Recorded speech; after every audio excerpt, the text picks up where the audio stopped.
Que le Très-Haut William Branham vous bénisse. Nous levons pour commencer notre réunion. Est-ce qu'on peut acclamer pour le Seigneur?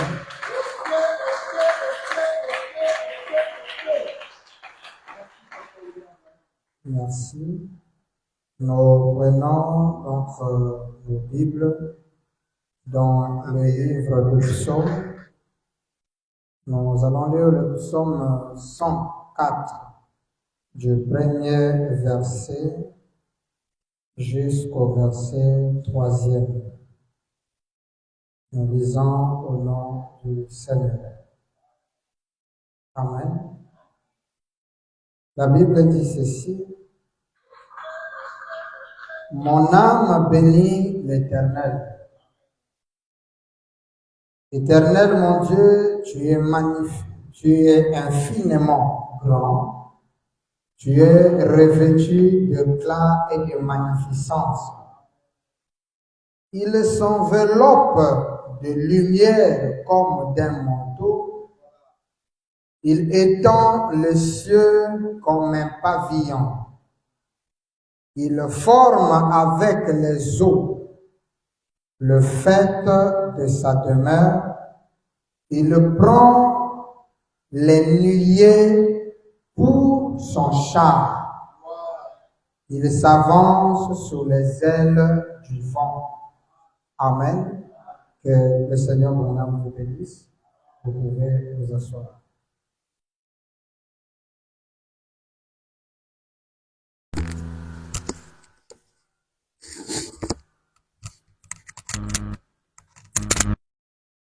J'espère que chacun de nous se sent heureux ce soir d'être dans la maison du Seigneur. Ça nous fait 2 jours qu'on ne s'est pas vu, mais le Seigneur a permis que nous puissions nous voir encore aujourd'hui. Nous bénissons son nom de ce qu'il nous a gardés pendant tout le week-end et nous a ramenés dans sa maison. Que son nom soit loué. Nous acclamons très fort une fois de plus notre Seigneur. Il mérite nos acclamations et nos louanges. Amen. Bien. Aujourd'hui, nous débutons avec un retard. Nous vous présentons nos excuses. Et nous débutons aussi un nouveau enseignement sur la nuée, puisque le 28 février, le Branham, royaume éternel, nous n'avons pas parlé de ça, parce que nous ne pensons pas que la nuée est descendue le 28 février.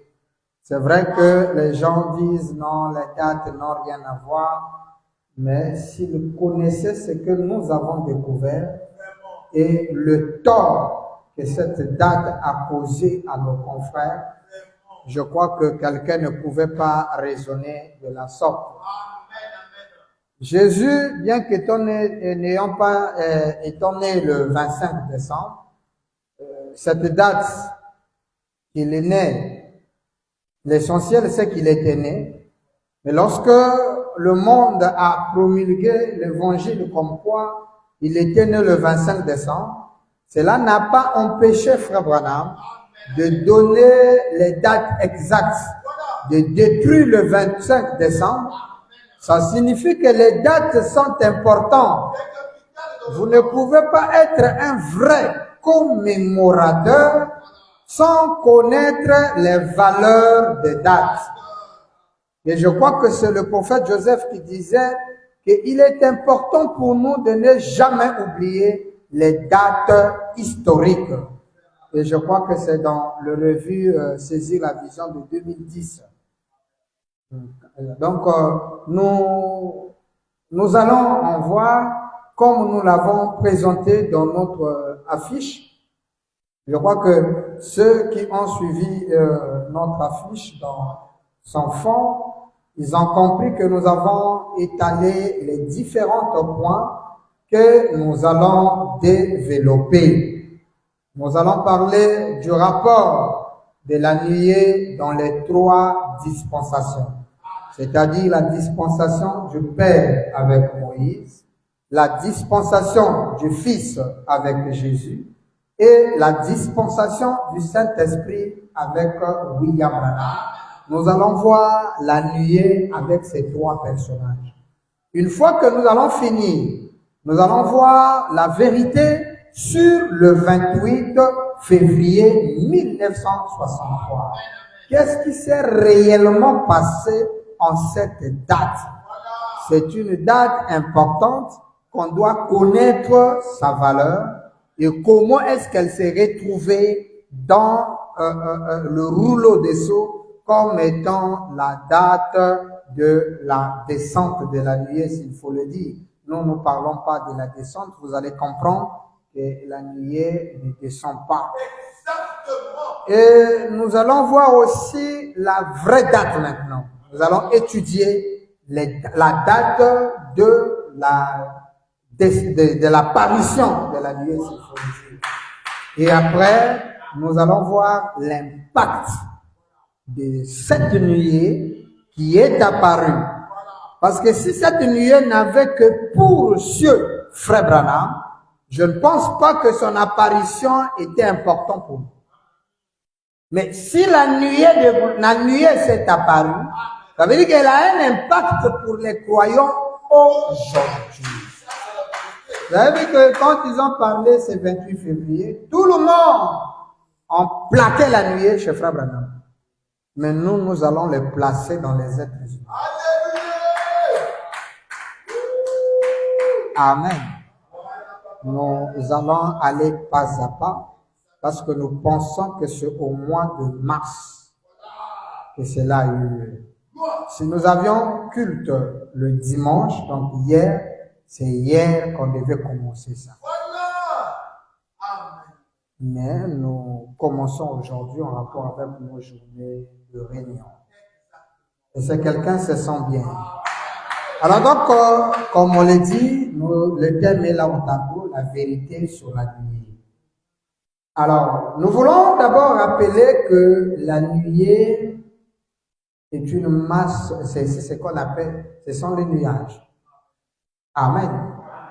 Et lorsque dans la parole de Dieu, nous parlons de la nuée, nous ne faisons pas vraiment allusion des nuages. Non. Lorsque nous parlons de la nuée, nous faisons allusion de la nuée de gloire. Et la nuée de gloire est totalement différente des nuages de pluie. C'est pourquoi nous n'avons pas pris le dictionnaire pour donner qu'est-ce qu'un nuage. Les nuages qui forment l'aspect céleste, que nous regardons avec nos yeux dans le ciel, ne sont pas la nuée dont nous, les croyants, parlons.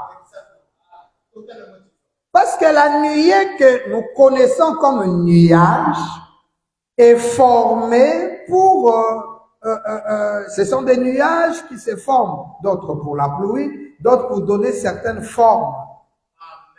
Et lorsque nous voyageons dans l'avion, lorsque nous atteignons un peu des dimensions un peu plus élevées, vous allez voir que les nuages, il y en a tout un masse, c'est comme une cité de nuages. Le nuage forme des montagnes, des histoires, ça forme des dessins étranges. Mais ce ne sont pas ces nuages que nous voyons là. Lorsque nous parlons de la vérité sur la nuée, il ne s'agit pas des nuages des cieux. C'est pourquoi nous disons que la nuée n'est pas descendue. Et nous allons le développer avec vous. Cette façon de dire, elle peut être vraie, qu'elle se trouve dans les écrits, la nuée était descendue, mais dans le vrai langage, la nuée est apparue. Alors, donc, vous devez d'abord faire cette nuance-là.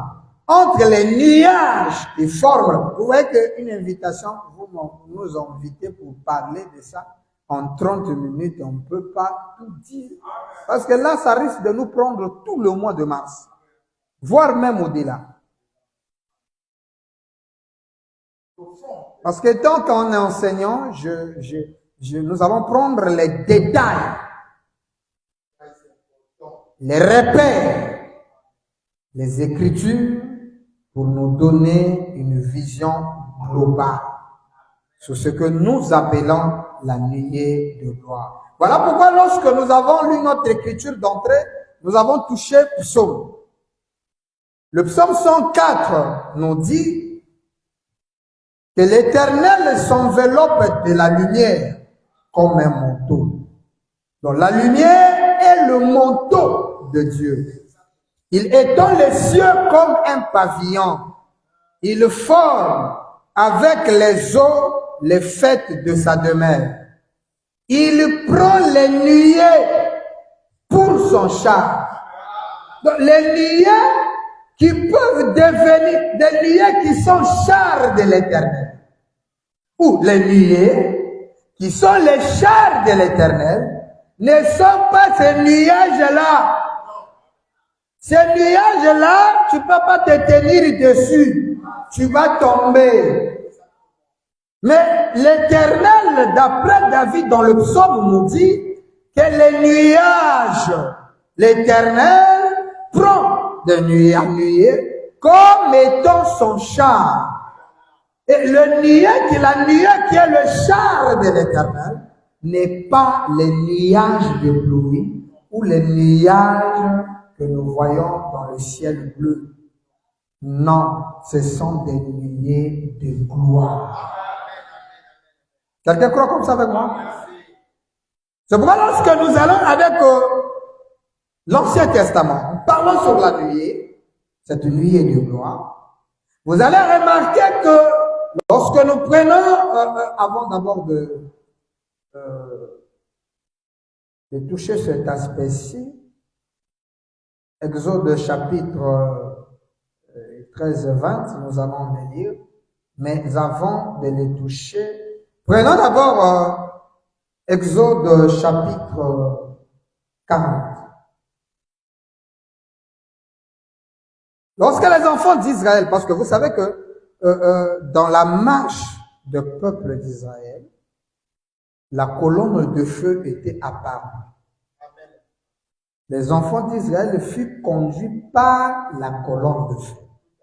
Or, cette colonne de feu n'apparaissait que comme feu la nuit. Mais le jour, écoutez ça. Est-ce que quelqu'un se sent bien? Amen. Donc, quand on parle de nuée de gloire, voilà là où il y a problème. Parce que si vous n'arrivez pas à comprendre ça, les nuages de pluie, les nuages célestes ne sont pas ce qu'on appelle les nuages. Quand je parle de nuages célestes, c'est-à-dire des nuages des cieux, ne sont pas ce que nous traitons comme nuée de gloire. Amen. Voilà une première vérité que tu dois retenir. Et la nuée dans la parole de Dieu n'a rien à voir avec les nuages. Et ce sont des nuées de gloire. Écoutez ça. Exode 40. Il est dit ceci. Je vais. Nous sommes obligés de lire un peu. Exode chapitre 40, le verset 34 et 30, jusqu'à 37, prenons jusqu'à 38. Il est dit ceci.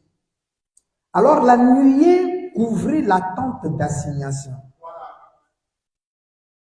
Donc, lorsque Moïse a établi la tente,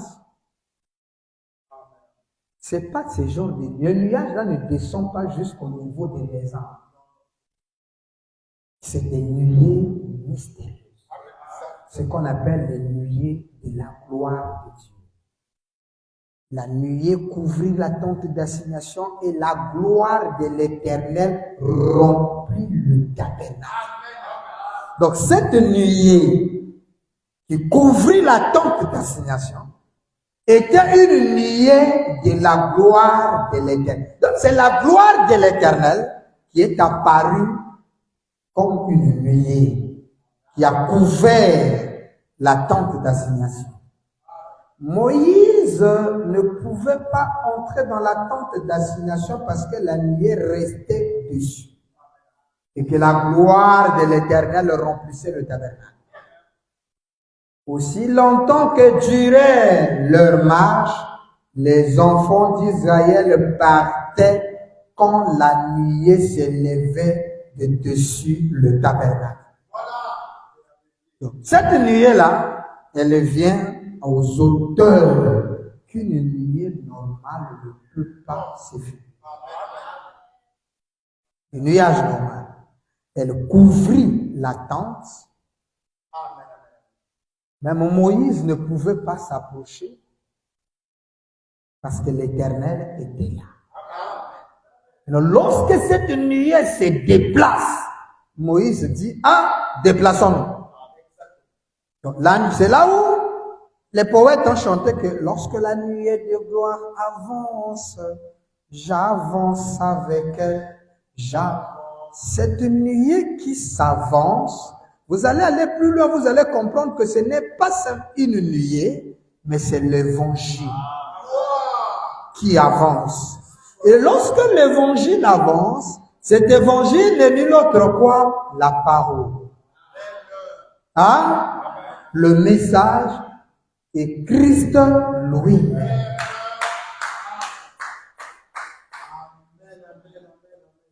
La nuée de l'Éternel. La nuée de quoi? Ce n'est pas la nuée des cieux, mais la nuée de l'Éternel. Ok? Était le jour sur le tabernacle et de nuit, il y avait un feu aux yeux de toute la maison d'Israël pendant toute leur marche. Donc, cette nuée-là, c'est la nuée de qui? Pas des cieux, pas des hommes, pas de Moïse, mais la nuée de l'Éternel. C'est pourquoi il nous faut comprendre, voilà la première vérité que nous donnons, la différence, amen, amen, de la nuée et les nuages. Vous comprenez ça? Ça, c'est la nuée de l'Éternel. De l'Éternel. Vous voyez ça? C'est la nuée de l'Éternel. Différent des nuages de pluie.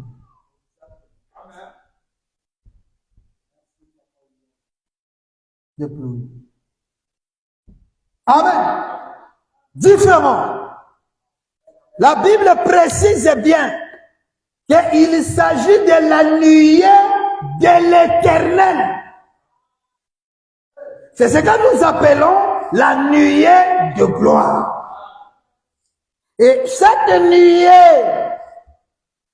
apparaît dans l'Exode devant le peuple d'Israël. Vous comprenez ça? Et c'est décrit. Exode 40-38 nous dit que c'est la nuée de l'Éternel. C'est pas la nuée des pluies, mais la nuée de l'Éternel. Donc c'est l'Éternel, lui, qui est l'auteur de cette nuée. Voilà pourquoi les années plus loin, David appelle les nuées de l'Éternel comme étant son char, sa voiture, le moyen de déplacement de l'Éternel. Maintenant, le verset nous dit que c'est pendant le jour que la nuée était visible. Dès qu'il faisait sombre aux nuées, cette nuée-là devenait une colonne de feu pour éclairer les enfants d'Israël. Et si elle se déplace à minuit, peu importe le sommeil, réveillez-vous. Suivez-la. C'est ça qu'on représente.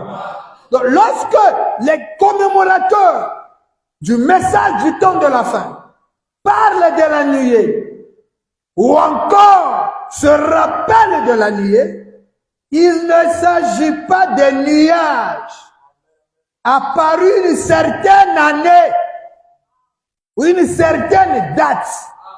Il s'agit de la nuée de l'Éternel. C'est pourquoi elle est si importante pour nous. Amen. Parce que c'est la nuée de l'Éternel. Bien qu'au Branham Tabernacle, elle n'était pas aux devantures, elle était dans les affiches derrière, au fond. Amen. Parce que la signification de la nuée, une fois que vous comprenez que c'est la nuée de l'Éternel, il vous suffit d'identifier l'Éternel aujourd'hui. Vous avez la nuée. Voilà pourquoi Branham n'a jamais mis ça sur haut de l'estrade. Quand les pasteurs mettent la nuée, Jésus et Frère Branham, c'est une doctrine qui ne vient pas du message. C'est pas la révélation. C'est la Trinité. Il montre la nuée comme étant Dieu le Père. Jésus comme étant Dieu le Fils. C'est même pas Jésus le dessein de Hoffman. Et ils prennent le signe sacré, la photo de l'ange, comme étant le Saint-Esprit. Donc ils ont trois dieux. Mais nous ici, nous n'avons qu'une seule photo. C'est la photo de William Branham. Parce que lui, il est la nuée, vous allez comprendre ça. Il est aussi Jésus. William Branham est le tout en tout. C'est lui dont la restauration du royaume a été faite. Parce que c'est lui qui reçoit le royaume est le tout en tout. D'après Corinthiens 15. C'est lui dont Jésus a remis le royaume. C'est le fils de David. C'est celui qui a la clé de la maison de David. Et ça, c'est pas le fils de Marie. C'est William Branham, il est là dans le trône. Quelqu'un dit amen à ça? Est-ce que ça va? Est-ce que cette vérité a été donnée? La première vérité qu'on doit retenir, c'est que la nuée n'est différente des nuages de pluie et que c'est la nuée de l'Éternel qui peut descendre et couvrir la tente, qui se déplace avec la gloire de l'Éternel. Et lorsqu'elle se déplace, vous devez vous déplacer. Et si cette nuée de gloire a conduit le premier exode, la même nuée doit conduire le deuxième et elle conduira le troisième.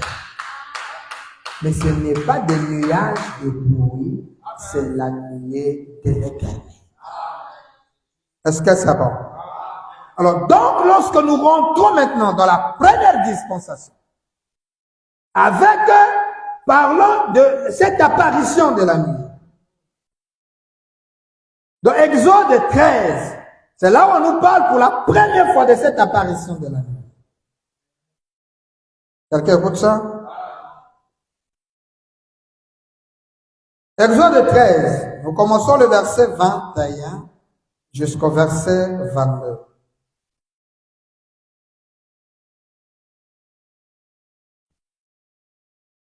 Vous suivez? Est-ce que cette vérité a fait du bien à quelqu'un? Lorsqu'on parle de la nuée, il ne faut pas chercher à regarder au ciel. C'est la nuée de l'Éternel. Trouve juste qui est l'Éternel. Tu auras la nuée. 21, Exode 13. Exode chapitre 13, le verset 21 au verset 22. L'Éternel allait devant eux Qui allait devant eux? L'Éternel allait devant eux, virgule, le jour, dans une colonne de nuée. C'est pourquoi le psaume 104 dit, il prend les nuées comme son char.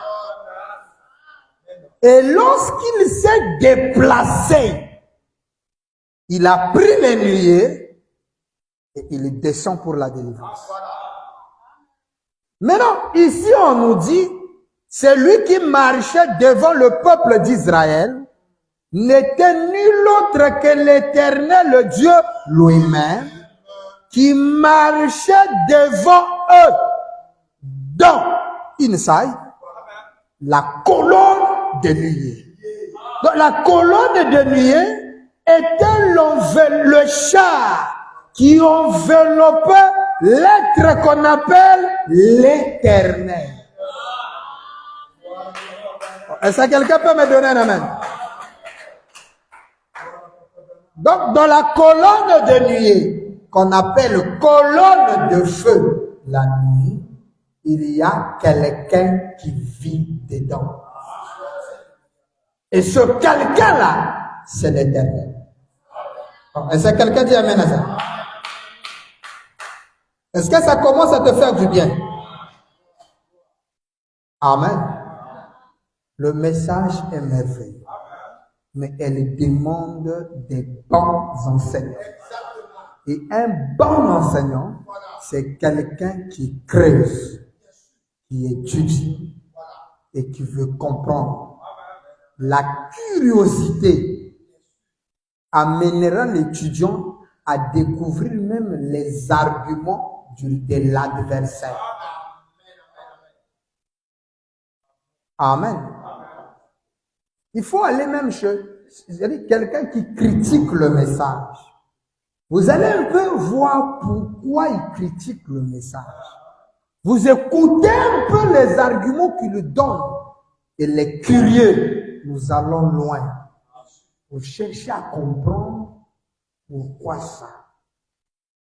C'est pourquoi la brutalité du langage nous amène dans la chute.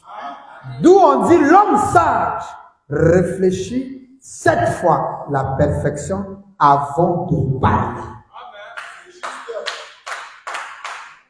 Brutalement, tu dis la polygamie, c'est du diable. Sans étude, sans lire, sans comprendre, sans argument, sans fondement. Brutalité de langage. Il faut toujours réfléchir. Branham dit, réfléchissez à vos voix. Quelqu'un vit dans la colonne de feu. Oui, parce que là, c'est grave. Vous écoutez ça?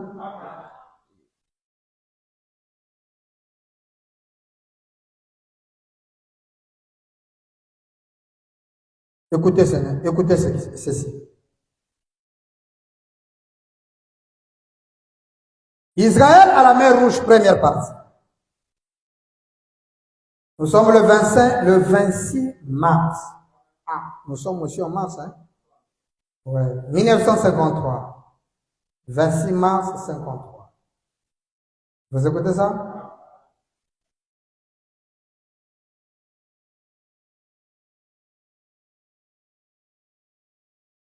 Écoutez. Papa Branham dit ceci. Vous avez noté?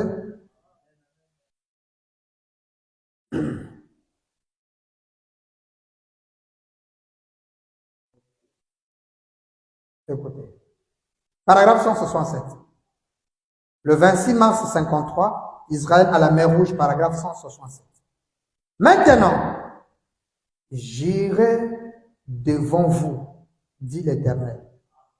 Dieu dit, j'irai devant vous. Ah, virgule. Je vais envoyer mon ange, l'ange de l'Éternel. et il sera dans la colonne de feu. Donc, vous voyez ça? Il dit, moi l'Éternel, j'irai devant vous. Et l'Exode chapitre 13, 21 nous dit, l'Éternel alla au-devant d'eux. N'est-ce pas? L'Éternel alla devant eux. Donc l'homme qui est devant le peuple, c'est l'Éternel. Mais lorsque Frère Branham descend, il dit, parle de ça, il dit, je serai devant vous. Écoutez le langage qu'il a utilisé, l'Éternel a utilisé, il dit, j'irai devant vous. Exactement, Exode 13. Ok? Maintenant, il dit, je vais envoyer mon ange. Voilà ce qui ombrou. Mais pourtant, lui, il dit, j'irai devant vous. Mais je vais envoyer mon ange. L'ange là, c'est l'ange de qui? De l'Éternel. D'où l'ange de l'Éternel, c'est l'Éternel qui marche devant le peuple d'Israël. Mais il sera dans la colonne de feu. Donc lorsque vous voyez la colonne de feu, il y a quelqu'un qui vit dedans. C'est fort, madame me dit. Et le quelqu'un là, c'est l'ange de l'Éternel. C'est pas Jésus. Nous allons découvrir. Prenez, continue. Et je vais l'envoyer au-devant de vous. Maintenant, comme une colonne de feu, et il vous conduira. Une colonne de feu aussi grande qu'une colonne. Une colonne de feu ira devant vous pour vous conduire. Point. Le je suis sera dans cette colonne de feu. Et pourtant, vous voyez qu'il dit, mon ange sera dans la colonne de feu. Et cet ange-là, on l'appelle le je suis. Donc c'est l'Éternel lui-même qui s'enveloppe de la colonne de feu, comme le psaume 104 vient de nous dire. Donc lorsque vous voyez la nuée, dans la nuée, il y a toujours eu quelqu'un.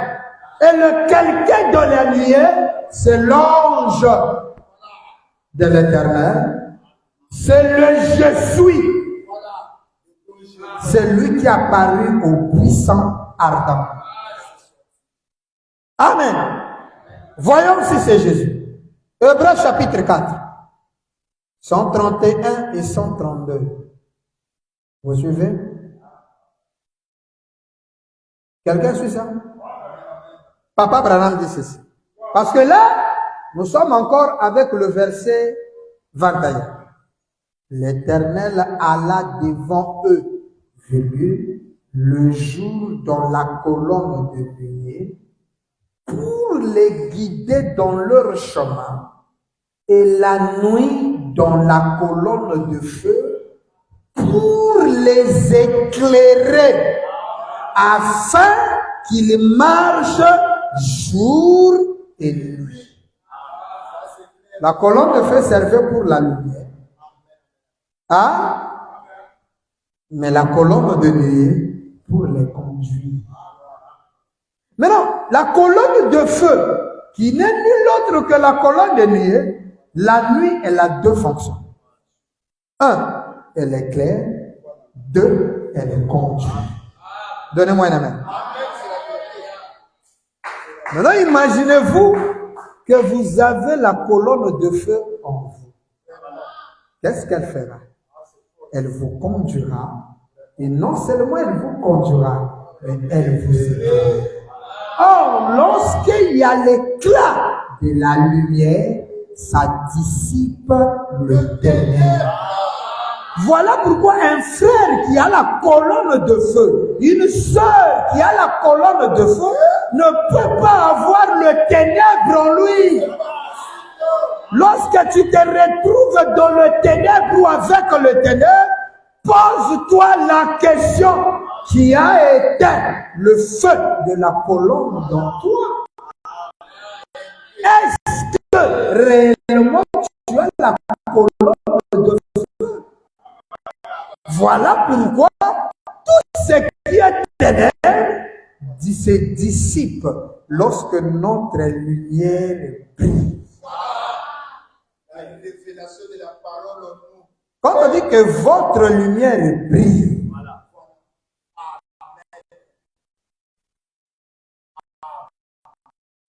et lui devant les hommes, c'est cette lumière qui est la grande lumière brillante, qui est nulle autre que la lumière de Zacharie, qui apparaîtra vers le soir. Et elle descend pour éclairer. C'est pourquoi nous allons le faire descendre dans les croyants. Cette colonne de lumière-là. Comment un frère qui est conduit par Dieu et se comporte mal, il y a quelque chose qui ne va pas. C'est pourquoi Branham dit, lorsque vous voyez quelqu'un dans le faux, ne le rejetez pas. Priez pour lui. Amenez-le jusque dans la présence du Seigneur. Pour que, si sa lumière est éteinte comme les 5 vierges folles, ils avaient la lumière, hein, s'il vous plaît. Ils avaient leur lampe. Ils avaient l'huile. Mais l'huile commençait à diminuer et leurs lampes commencèrent à éteindre. Mais n'oubliez pas que ça ne s'est jamais éteint. Parce qu'ils sont allés chercher l'huile. Et lorsqu'ils sont revenus, leurs lampes brillaient. Lorsque vous prenez un frère, vous l'amenez devant le trône du Père. Ça vous écoutez ça? Quand il arrive au trône, vous réussissez à lui amener au trône, quel que soit. Quel que soit, aucun mortel peut sortir de la présence de Dieu et demeurer le même. C'est pourquoi vous voyez que ce n'est pas pour rien que le trône est environné de feu. C'est la colonne de feu. Lorsque vous amenez un mortel dedans, la colonne de feu, comment on appelle ça, les langues de feu entrent en lui. Et lorsque vous le ramenez sur terre, amen, il devient une nouvelle personne. Alors, allons-y dans Hébreux 4 pour comprendre avec vous que cette nuée-là, ce n'est pas Jésus. D'abord, l'Ancien Testament n'existait pas. 22. La colonne de nuée s'est retirée point de devant le peuple pendant le jour, ni la colonne de feu pendant la nuit. Donc, c'était avec eux permanent. Hein? Et la question que les gens se poseront, mais pasteur, si nous ne sommes plus dans l'Exode, que va nous faire la lumière et la colonne de feu? Puisque nous sommes dans le pays. Ok? Vous avez oublié que dans cette vie, on n'a pas besoin de lumière, car l'agneau lui-même est la lumière qui éclaire la cité.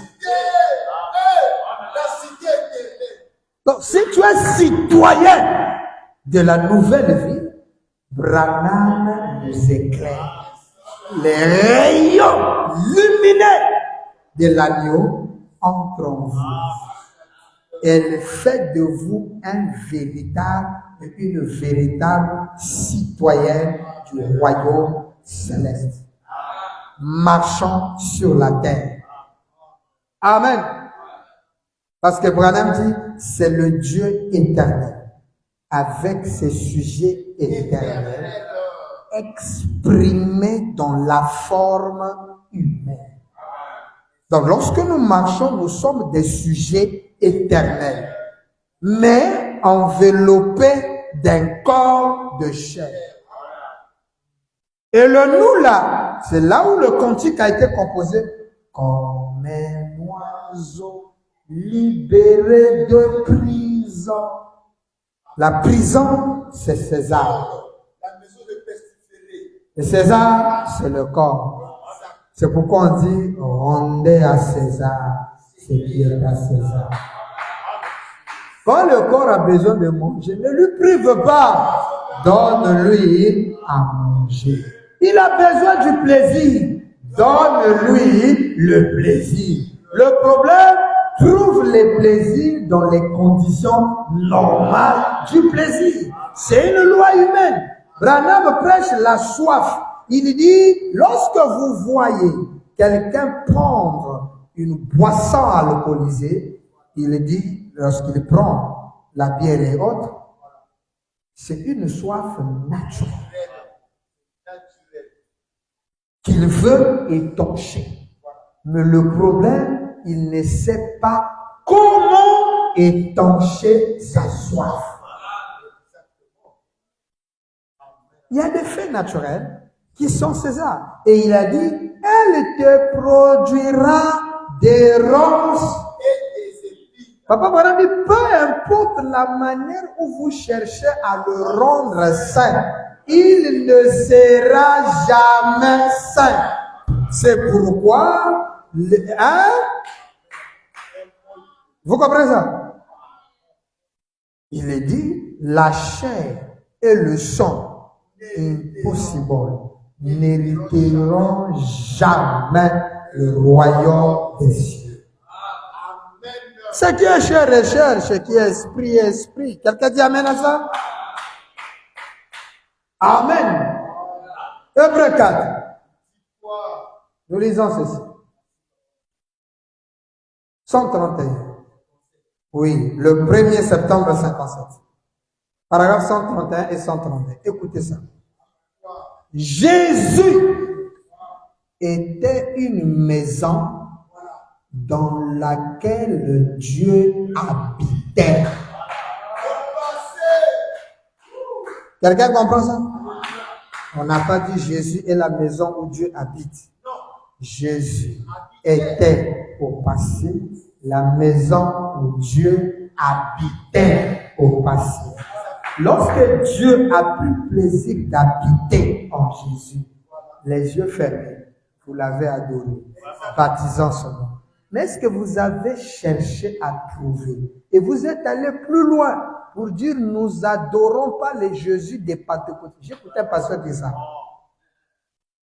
Nous n'adorons pas le Jésus des Pentecôtistes. Nous adorons Jésus-Christ en William Branham. Bon, admettons que votre Jésus soit Dieu. Ok? Donc, Branham devient le tabernacle à laquelle Jésus, Dieu, habite. Mais lorsque Dieu Jéhovah avait habité le corps Jésus, c'est ce qui nous a amené de prier et d'adorer Jésus.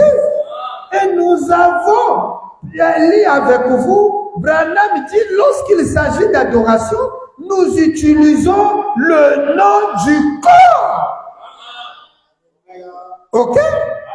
Maintenant, si Jésus est en William Branham, la dernière demeure de Christ, c'est en Branham. Mais l'adoration, mais c'est au nom du corps. Écoutez ça. La Bible dit cela, c'est là. 1 Timothée 3, 16. Sans contredire. Branham dit, c'est-à-dire discussion. Sans discuter. Le mystère de la piété est grand. Car Dieu a été manifesté dans la chair, vu des anges, reçu, prêché, cru et reçu dans la gloire. Point, il ferme le guillemets. Branham dit, Dieu l'a été. La Bible dit, il lui sera donné le nom d'Emmanuel, ce qui signifie Dieu avec nous. Ok? Branham dit, la Bible dit, quand Jésus en lui habitait corporellement la plénitude de la divinité. On est d'accord? Sans tomber. Comme nous l'avons vu l'autre soir, au commencement, Dieu était esprit. Et ensuite, de Dieu est sorti le Logos, virgule, ou la théophanie, qui était une forme humaine, appelée le Fils de Dieu, préfiguré. Hein? Donc, de Dieu est sorti le Logos, qui est la théophanie. Est-ce que vous comprenez? Or, la théophanie, Branham appelle ça une forme humaine. Et c'est le quelqu'un qui vit dans la colonne de nuée ou encore la colonne de feu. C'est pourquoi le débat de qui est dans la colonne de feu, est-ce que c'est Jésus, est-ce que c'est Branham? Il faut d'abord connaître l'origine de ça. Et dans son origine, on nous dit que c'est l'Éternel lui-même qui entre le je suis, qui est dans la colonne de feu. Et lorsque l'Éternel, le je suis, est dans la colonne de feu, il vous faut connaître qui est ce je suis. Quelqu'un comprend ça? Alors, là, on vient de découvrir avec vous que le je suis là, c'est un ange qui est dans la colonne de feu. Et là, Branham est en train de nous faire comprendre que le Logos, c'est une forme humaine qui a 2 pieds et qui a 2 mains. Voilà pourquoi le frère de l'église baptiste hollandais réformé en Afrique du Sud, pendant qu'il priait les mains levées, cette même colonne de feu, elle lui est apparue en forêt, et le quelqu'un qui vit dedans est sorti, et il a pris l'empreinte de sa main et a posé sur la chemise. Hein?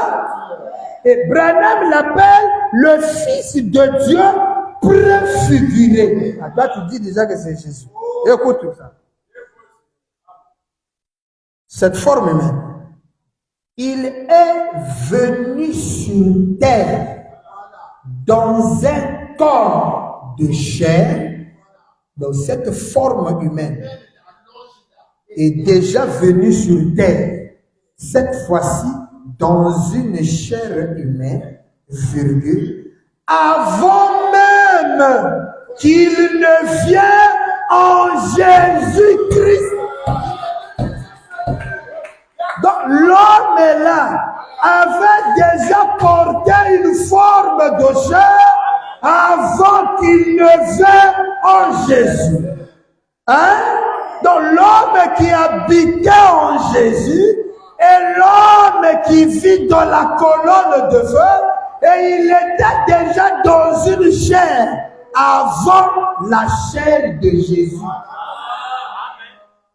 Et notre père Abraham l'a reconnu sous une forme de chair. Lorsque Frère Branham décrit l'histoire, il dit cet homme-là, cette théophanie, cette forme humaine, était là dans les aspects célestes. Il dit, je veux former une motte de terre. Et il dit, Gabriel, rentre dedans. Il forma une autre motte de terre. Ça, c'est Branham qui explique.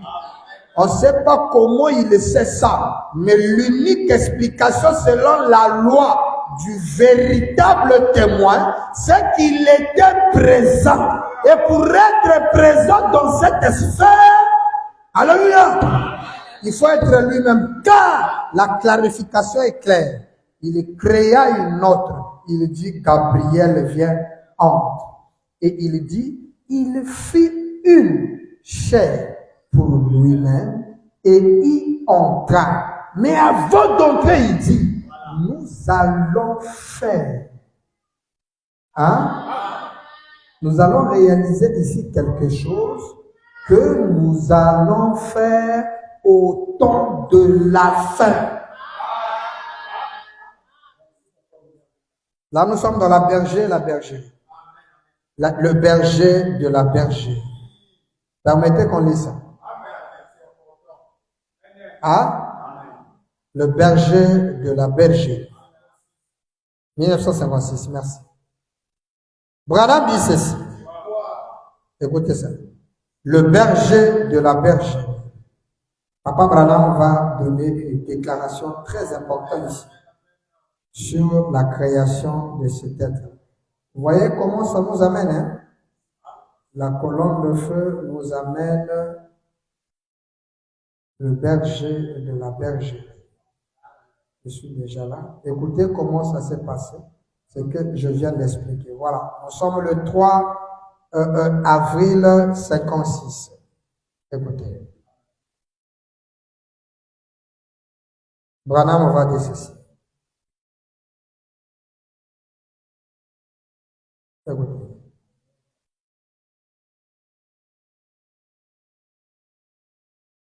Voilà. Ok.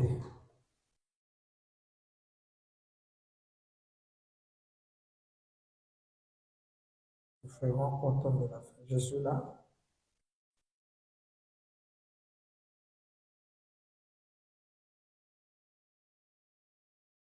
Je crois le paragraphe 12. Oui. C'est ça, partie B. C'est ça. Écoutez ça.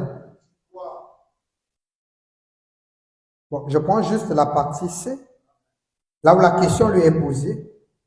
Voilà. Comment est-ce que vous pouvez dire que cet homme-là est Dieu? Il dit, j'ai dit la seule chose que Dieu a fait, il a dit, vous savez, on me dit qu'à Sodome et à Gomorrhe se plaint de péché. C'est le moment de donner un exemple de ce que nous allons faire dans le monde au temps de la fin. Donc, la réalisation de Genèse 18 est un exemple de ce qui se passerait aujourd'hui. Et lorsqu'il y a l'accomplissement, il dit Gabriel, c'est Bénégramme. Amen, c'est clair. Michael, c'est Oral Robert. Maintenant, on lui pose la question, où est Elohim? Sinon, Elohim avait son signe. Son don tourné à l'attente. Et ce soir, j'aimerais vous montrer que le même ange est ici ce soir. Et je vous tourne.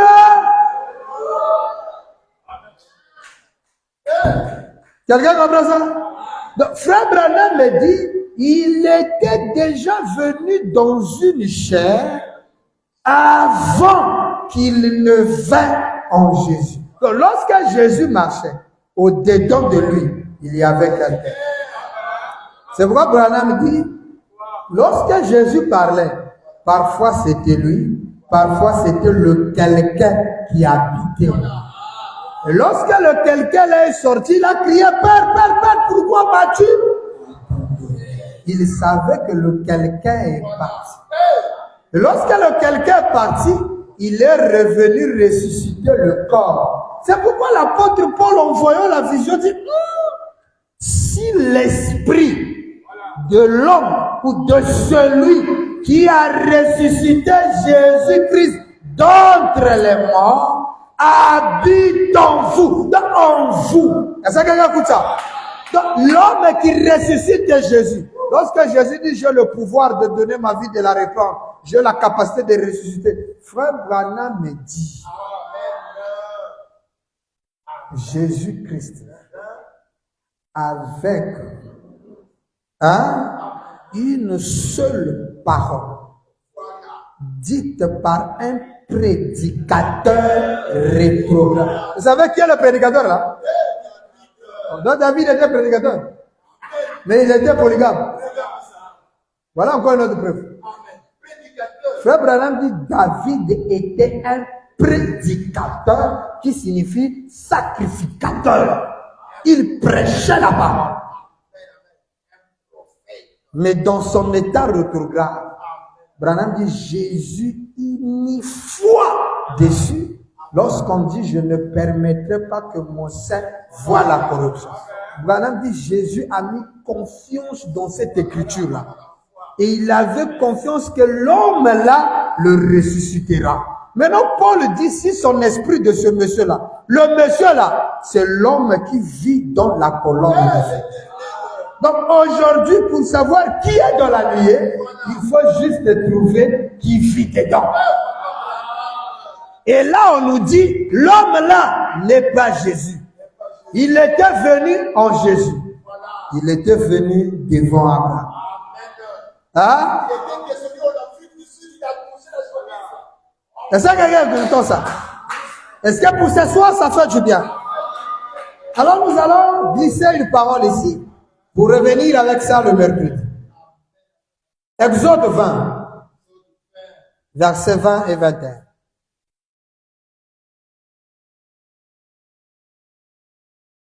Ça, nous allons développer ça le mercredi. Je termine. Il dit ceci. Moïse dit au peuple, ne vous effrayez pas, car c'est pour vous mettre à l'épreuve que Dieu est venu. C'est l'histoire selon laquelle le peuple d'Israël voulait voir Dieu. Dieu, il voulait que Dieu puisse leur parler. Dieu leur dit, il n'y a pas de problème. Dit au peuple de se sanctifier. Ils se sont sanctifiés. Il fallait se retrouver à la montagne pour voir Dieu. Lorsqu'il s'est retrouvé sur la montagne, il nous a dit, Dieu était descendu sur la montagne.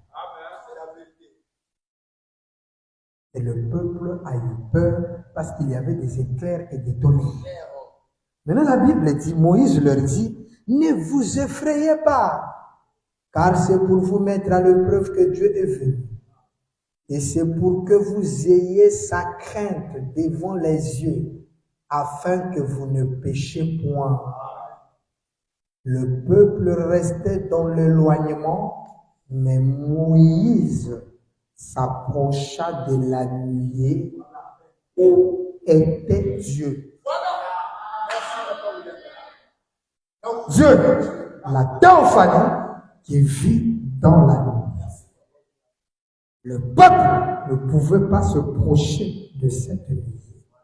Mais Moïse s'approcha de la nuée là où était Dieu. Donc le prophète Moïse, en tant que leader du premier exode, père de toute une génération, lui, il avait le droit de venir là, dans la nuit, là où était Dieu. Mais le peuple ne le suivait pas. Et nous allons découvrir que même Aaron n'avait pas droit de rentrer. Seul Moïse. Pourquoi Moïse? Que Dieu vous bénisse.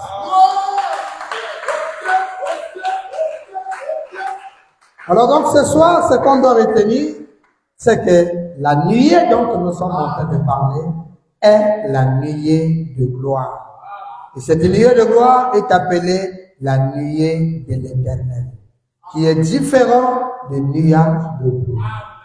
Et Dieu, l'Éternel, marchait devant le peuple dans la nuit. Et nous venons de découvrir avec les citations qu'effectivement dans la nuée ou dans la colonne de feu, quelqu'un y vit. Cette personne n'est pas la personne de Jésus, mais c'est plutôt une forme humaine appelée la théophanie, où le Fils de Dieu préfiguré. Et cet être-là, qui vit dans la colonne de feu, nous venons de terminer, que lorsqu'il est descendu sur la montagne, une nuée était là. il était dans une nuée. Une montagne et une nuée. Mais Dieu était dans la nuée. Alors, qu'est-ce que Dieu fait? Il appelle Moïse. Moïse seul s'approche de la nuée, là où était l'Éternel. Mais le peuple s'est tenu éloigné. Quelqu'un écoute ça? Amen.